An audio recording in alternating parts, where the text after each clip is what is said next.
Presentamos Conexión Ciudadana. El análisis político del momento.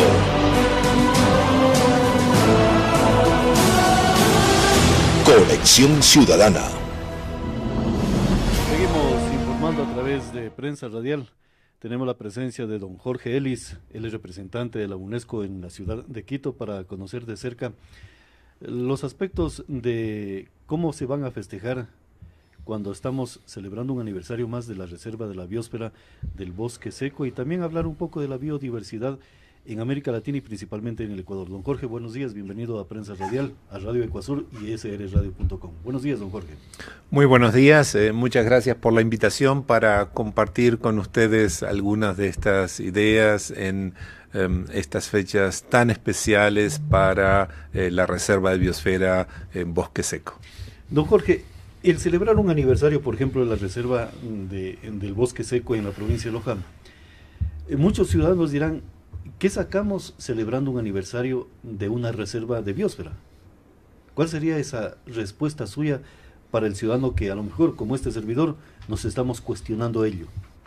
Sí, muy importante porque recordemos que las reservas de biosfera son sitios de excelencia nominados como tales por la UNESCO, dicho de otra forma, por la comunidad internacional, que reconoce a esos sitios como que tienen un potencial muy importante para provocar el desarrollo sostenible de los habitantes de ese territorio, a la par de conservar la diversidad biológica. O sea, estamos hablando de conservación para el desarrollo y desarrollo para la conservación. No, absolutamente no, conservación versus desarrollo.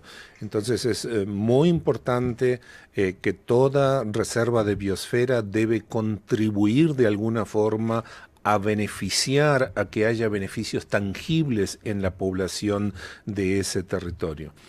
Estamos en un marco muy interesante aquí en el país.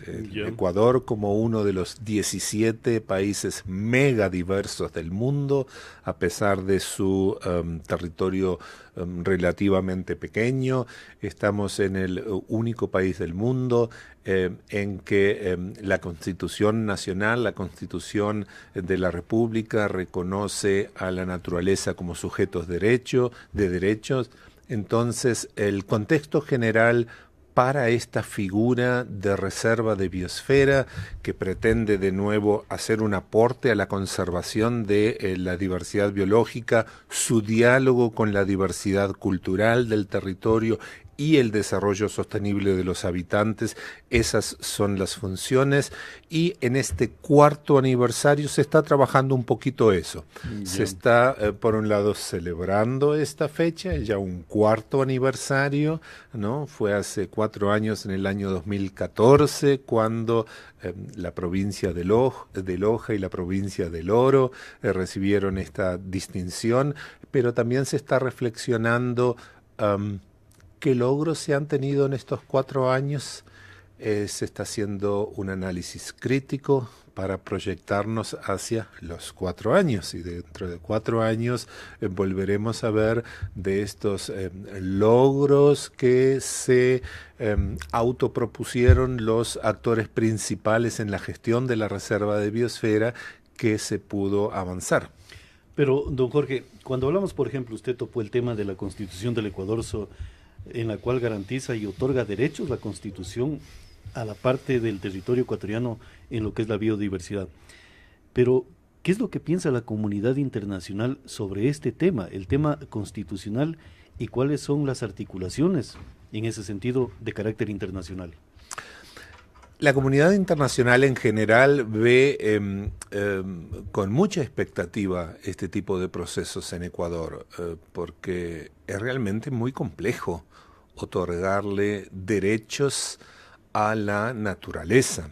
Se va mucho más allá de lo que muchas constituciones del mundo establecen en sus articulados, que en muchos casos es algo así como que el ser humano tiene el derecho a gozar de un ambiente equilibrado, sano, etcétera, etcétera, que contribuya a su bienestar. El Ecuador va mucho más allá de eso, no es un ambiente sano y equilibrado para el ser humano, sino que es la propia naturaleza la que tiene derechos. Entonces, digamos, todo lo que está haciendo Ecuador en ese sentido, algún país andino también tiene algunas estrategias nacionales al respecto, Bolivia, por ejemplo, pero no va tanto tan allá como Ecuador. Entonces, la comunidad internacional justamente está viendo con mucha expectativa estos procesos, porque lo que hace Ecuador es pionero. Lo que hace Ecuador... no hay lecciones aprendidas de otros lados que con las adaptaciones del caso podrían intentar replicarse aquí. Es al revés, es Ecuador el que está generando esa experiencia, ¿no? Ahora, don Jorge, por ejemplo, usted hablaba sobre el tema de que este territorio, estas reservas, puedan albergar todas las condiciones biológicas existentes en ese territorio. Y una de las condiciones biológicas es el ser humano. Pero resulta que el ser humano sí resulta ser contraproducente para estas reservas. ¿Cómo trabajar para que ese aspecto humano no dañe un derecho constitucional como es la reserva de la biosfera del bosque seco? El programa de la UNESCO que hospeda a las reservas de biosfera y a la Red Mundial de Reservas de Biosfera lleva por nombre justamente Programa sobre el Hombre y la Biosfera. Ahí ya estamos promoviendo desde el nombre del programa esta muy estrecha articulación. Un pequeño paréntesis, hombre por supuesto que en sentido de ser humano, claro. Es un programa que viene desde los 70 y seguramente si el programa fuese lanzado en estos días el nombre sería distinto.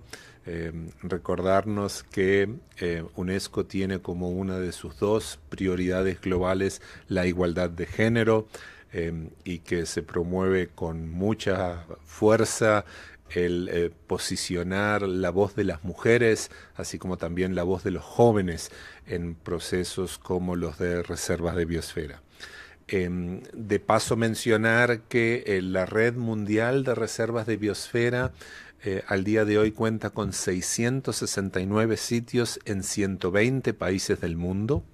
Bosque Seco es una de las 6 reservas de biosfera con las que cuenta el Ecuador.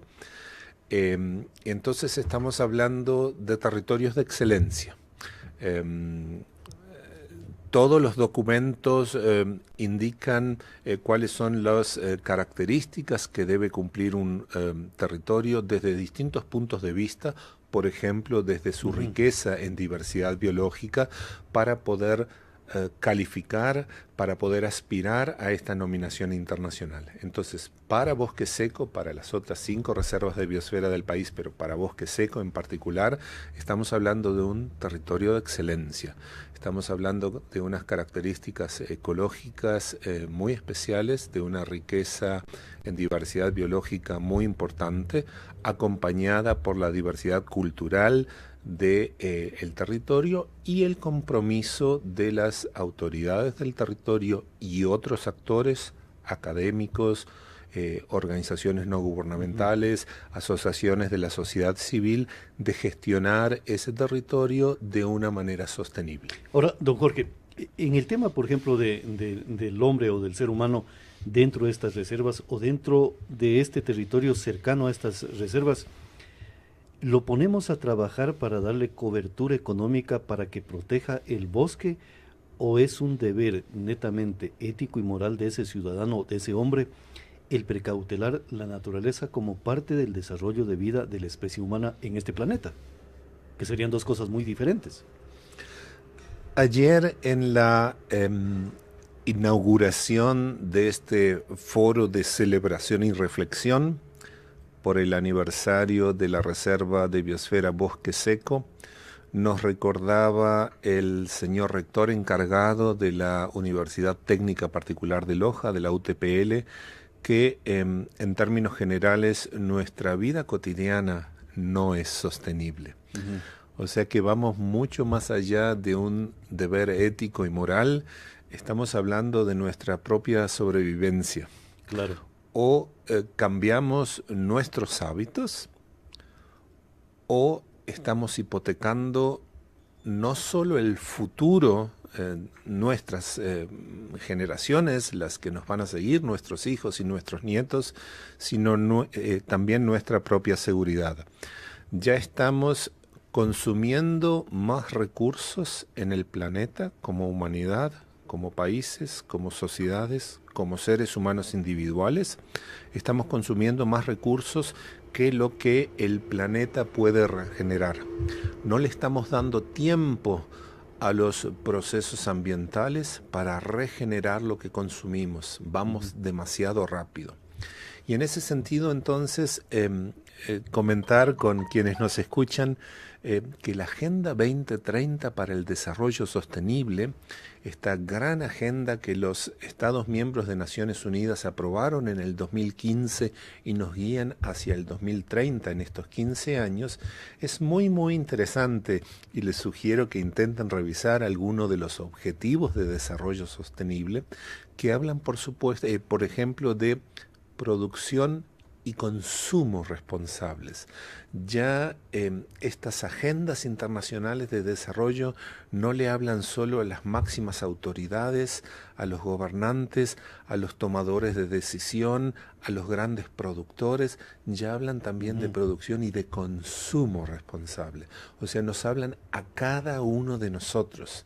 Con esta frasecita de consumo responsable, ya nos obligan a mirarnos todas las mañanas en el espejo a ver qué hemos hecho ayer y qué vamos a hacer hoy. Claro. Entonces vamos más allá de un compromiso ético y moral, es un compromiso de sobrevivencia el que tenemos que tomar. Entonces estamos hablando cuando se pone esa arista o esa vertiente del consumo responsable, estamos hablando de que los recursos que provee el planeta no son lo suficientemente grandes como para poder alimentar a toda la población humana el día de hoy. Y entonces tenemos que reflexionar eso. Si tenemos la capacidad de comprar una manzana, la compramos, pero no al desperdicio de esas manzanas. Yo le entiendo así, don Jorge. Es muy bueno en los países andinos también reflexionar sobre estos temas y volver sobre nuestros pueblos ancestrales. Tenemos mucho que aprender de ellos, tenemos mucho que aprender sobre su visión integral. Para muchos pueblos indígenas, una montaña, un río es una parte integral de incluso de la biodiversidad, y no nosotros, que hasta por nuestra formación académica tenemos todo en compartimentos, ¿no? Tenemos la parte zoológica, que es distinta de la parte botánica, que es distinta de la parte geológica, que es distinta de la parte hidrológica, ¿no? Entonces, con esta visión un poquito más integral que ahora estamos intentando retomar, pero que habíamos perdido durante muchos años, vamos a dar cuenta que el aprovechamiento sostenible de los recursos del planeta tiene que también tener esta mirada completa.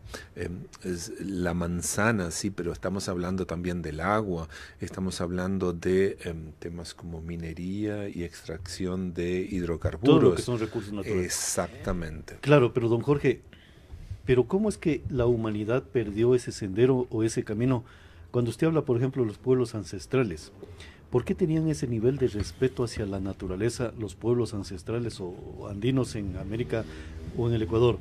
¿Y cómo es que la actual humanidad no tiene ese respeto a la naturaleza hoy en día? Pero lo estamos retomando, ¿no?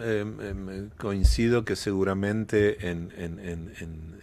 a lo largo de la historia relativamente reciente hemos tenido unos cuantos pasos en falso, hemos cometido excesos, nuevamente debemos cuestionarnos muy seriamente qué tan sostenible es nuestras vidas cotidianas, si hablamos de individuos, nuestros modelos de desarrollo, si hablamos de provincias, si hablamos de naciones, si hablamos de reservas de biosfera, ¿por qué no? Para volver sobre el tema. Entonces, justamente las reservas de biosfera promoviendo estos modelos de gestión participativos, promoviendo el escuchar todas las voces, poniendo como tema central la conservación de la diversidad biológica de un territorio, pero para obtener beneficios concretos, tangibles para sus pobladores, ya es un paso en esa dirección.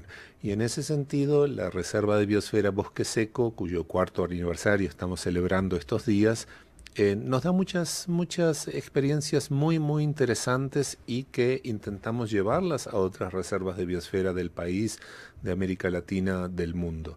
Con un comité de gestión, por ejemplo, en el cual están integradas diversas instituciones representando a distintos sectores de la sociedad y que en esta mesa de concertación, que es lo que ofrece una reserva de biosfera, pretenden articular acciones, por ejemplo, de ordenamiento territorial para promover ese equilibrio de nuevo. Don Jorge, hay una pregunta.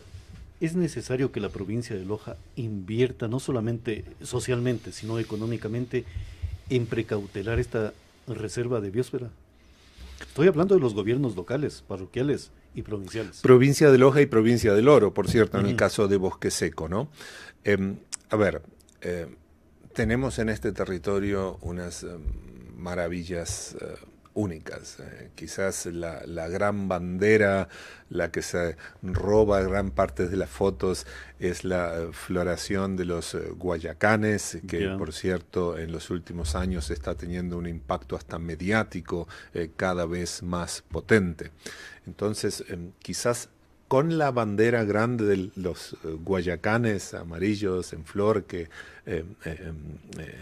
por ejemplo en la televisión nacional se le ve cada vez con más impacto, tenemos que llevar todo atrás. Es una provincia, si hablamos de la provincia, es una reserva de biosfera, si hablamos de este territorio, con riquezas de todo tipo maravillosas que necesariamente debemos, por un lado, preservar para generaciones futuras. Ahí tenemos el concepto de patrimonio, pero también tenemos que utilizar en forma sostenible. Hablábamos de pobreza, hablábamos de necesidades básicas insatisfechas. Entonces, necesariamente tenemos que utilizar esos recursos. Usted hablaba de inversiones necesarias para ello, para que las personas de este territorio tengan algo mucho más allá de una vida digna, para que puedan desarrollar una vida sostenible, pensando justamente en esta armonía de mantener las tradiciones culturales del territorio, eso sumado a las riquezas del mismo. Ojalá que, por ejemplo, tenga un flujo un poquito más importante, aunque siempre ordenado, de turistas, que es una de las vías a través de las cuales una reserva de biosfera puede promover el ingreso de capital a los actores de la reserva. Claro, don Jorge, allí me lleva a un aspecto más amplio. Por ejemplo, el tema de la responsabilidad social de las ciudades frente a estas reservas y frente a los sitios donde existe naturaleza. Es necesario legislar, no sé si estará correctamente la legislación secundaria en ese sentido. Por ejemplo, que las ciudades, por ejemplo, la ciudad de Loja, debe de tener una responsabilidad social con el bosque seco, contribuir económicamente para que aquellos ciudadanos que habitan en esa reserva sean los guardianes, los guardabosques de esta reserva, para a lo mejor capitalizarles económicamente su permanencia allí como cuidadores de esta reserva.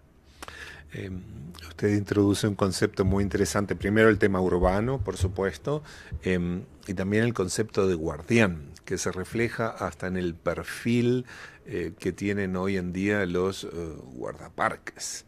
Si pensamos en las primeras áreas protegidas de nuestra América del Sur, de los países andinos, el concepto de guardaparque, el nombre lo dice, área protegida. Había que proteger a esa área del ser humano. Entonces, si levantábamos enormes muros, si poníamos a la fuerza militar armada para prohibir el ingreso del ser humano a esa área que había que proteger, ese era un poquito el concepto atrás que se reflejaba hasta en el nombre. Hoy en día tenemos el concepto de reserva de biosfera, que es justamente romper esa caja de acero en la que poníamos a esa área protegida para esa interacción permanente con el ser humano. Y el tema urbano, a ver, la máxima de este programa de la UNESCO, el programa sobre el hombre y la biosfera, sería que todo nuestro planeta fuese gestionado como una reserva de biosfera, que a través de una zonificación muy sencilla, muy clara, con 3 zonas, una zona núcleo, dedicada básicamente a la conservación de la diversidad biológica, y luego una zona de amortiguamiento y una zona de transición con un impacto humano creciente de adentro hacia afuera, podamos cumplir las funciones de toda reserva de biosfera. Entonces, si estamos hablando de que quisiéramos gestionar todo nuestro planeta como una gran reserva de biosfera, ahí tenemos necesariamente a las ciudades, y no solo a las ciudades de tamaño medio, de tamaño grande, sino a las megaciudades del mundo. Hablemos de Ciudad de México, de Tokio, de Sao Paulo en Brasil, con 20, 30 millones de habitantes, ¿no? Ya. Don Jorge, bueno, hay que topar el tema binacional, pero me interesa cuestionarle algo que a lo mejor vamos a tener una respuesta muy coherente en ese sentido. Estamos hablando que las reservas de biosfera son capítulos a lo mejor especiales que el planeta nos está otorgando a la humanidad, por lo desenfrenado a lo mejor de la vida y de la permanencia de esta especie. Las reservas de biosfera, cuando se hablaba del tema del Yasuní, yo hice un comentario en el sentido que el Yasuní a lo mejor se encuentra allí la medicina para el futuro de la humanidad y la permanencia de la humanidad en este planeta, y posiblemente la medicina para poder conquistar otros planetas a nivel ya del espacio interestelar. Y alguien dijo, tú estás equivocado. ¿No será eso que las reservas posibilitan la permanencia de la especie humana en este planeta, don Jorge? Estamos haciendo comentarios sobre Yasuní y sobre el ámbito transfronterizo, y eso me lleva a una reflexión de algunos actores que han dicho, ¿por qué no pensamos en toda la cuenca amazónica de nuestra América del Sur como una gran reserva de biosfera transnacional, transfronteriza? Eso sería un sueño a futuro, pero que podríamos potenciar estas reflexiones que usted hace, muy válidas por cierto, para el caso de Yasuní, una parte pequeña de la Amazonía de Oriente en Ecuador, pero rompamos las fronteras nacionales y pensemos en la gran cuenca amazónica, y ahí tenemos un potencial para los conceptos que usted introduce enormes, ¿no? Eso significa legislar de manera o de carácter supranacional, internacionalmente, a lo mejor las Naciones Unidas, la misma UNESCO, para poder advertir. ¿Por qué le hablaba de ello? Porque en Loja, en tiempos de la colonia, en tiempos de la conquista, una especie nativa de esta reserva o de esta parte de América Latina curó a la humanidad, era la cascarilla. Entonces, cuando hablamos de ello, que a lo mejor en estos bosques, en estas reservas, puede estar la cura para muchas enfermedades de la humanidad. Y de eso no debemos olvidarnos cada vez que perdemos una especie en el planeta. Y entonces aprovechemos para recordar al solitario George de Islas Galápagos, que perdimos hace unos pocos años y que era el último individuo de su especie, ¿no? Con él se nos fue una nueva especie del planeta. Por ejemplo, allí, ¿qué repercusión tiene el estrechón de manos entre Donald Trump y Kim Jong-un de Corea del Norte sobre el tema medioambiental? El tema del ensayo de armas nucleares afecta a la naturaleza. Don Jorge, muchísimas gracias por haber estado aquí en Prensa Radial analizando el tema del 4º aniversario de la reserva de biosfera como es el Bosque Seco. Un agradecimiento muy especial a ustedes, y entonces un gran abrazo a todos los habitantes de la Reserva de Biosfera Bosque Seco, de la Reserva de Biosfera transfronteriza Bosques de Paz, Ecuador-Perú, que está cumpliendo también su primer aniversario y que por cierto es la primera reserva de biosfera transfronteriza de América del Sur. Perfectamente, don Jorge Ellis, representante de la UNESCO en la capital de la República, estuvo haciendo información en Prensa Radial sobre el tema del 4º aniversario del Bosque Seco, reserva de biosfera natural, que se encuentra en la provincia del Oro y la provincia de Loja. Seguimos informando a través de Prensa Radial. Este es su noticiero, Prensa Radial.